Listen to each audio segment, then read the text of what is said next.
Kayron, a lot of us grow up around music in the house that our parents put forth. And for me, my parents were a lot older, so I had stuff like Glenn Miller Band, In the Mood. Nothing wrong with that, but it wasn't my generation. Right. What did you grow up around that you think influenced your style?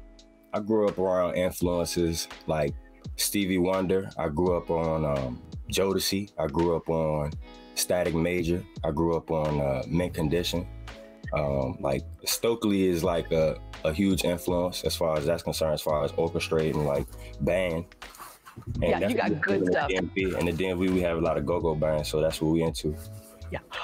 You know you can sing when somebody's willing to pay you, and people were paying you a little early on in life. Tell us what you were doing. It was B5 All I Do, and this girl walked up to me and gave me $5 for singing it. Like, she was like, I'll pay you $5, because she heard from other people that I could sing. She gave me $5 just for singing that, and that was my lunch money for that day. So girls started paying you, and you're like, let me move on with this, and you built your own makeshift studio. Yes, I really did.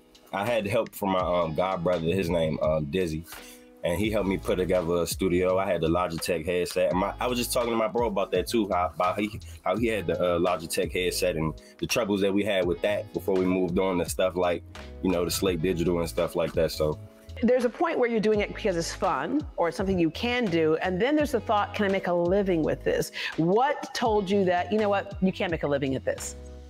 I was on Vine.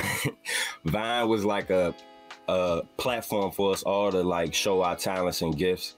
And I started using Vine to promote music. My name was always Karana's Music everywhere. So like, I just stuck with what I knew best. Even though I was on a comedy thing and like funny videos and stuff like that, I stuck to the music because that's what birthed me, in my opinion.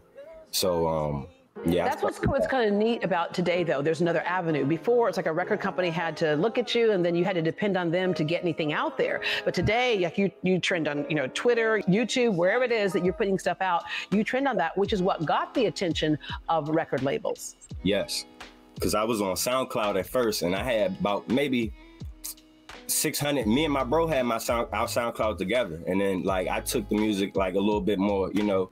Took it a step further, and I just kept putting my songs on it and songs on it and songs on it, and then it just generated to like 13,000 like subscribers or followers. And by that time, Round of Applause was already at like 2 to 3 mil on the SoundCloud. Baby, I love you.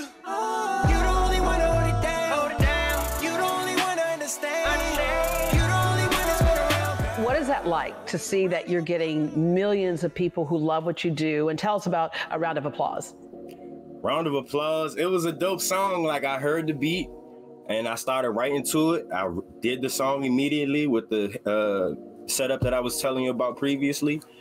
It was a dope era for that type of R&B to hit the airwaves of like the internet, like yeah. And we know, like on TikTok, it went viral because you're talking about like, you know, couples staying together and of course, you know, making it through something that's tough. And so that's what's kind of timely about this, but not really planned for this. No stalling, I'ma pull it off. God put you in my life for a purpose, and we might fuss and fight, but it's worth it. No stalling. Right, and I myself was in like a relationship that I view in that time like, okay, I'm going to write a song about this because this is what I enjoy in a relationship. Like, I enjoy the good times, even though sometimes be down, but that's life, ups and downs. What's your advice to somebody who would love to have a music career but has not had the time or the courage to embark on that?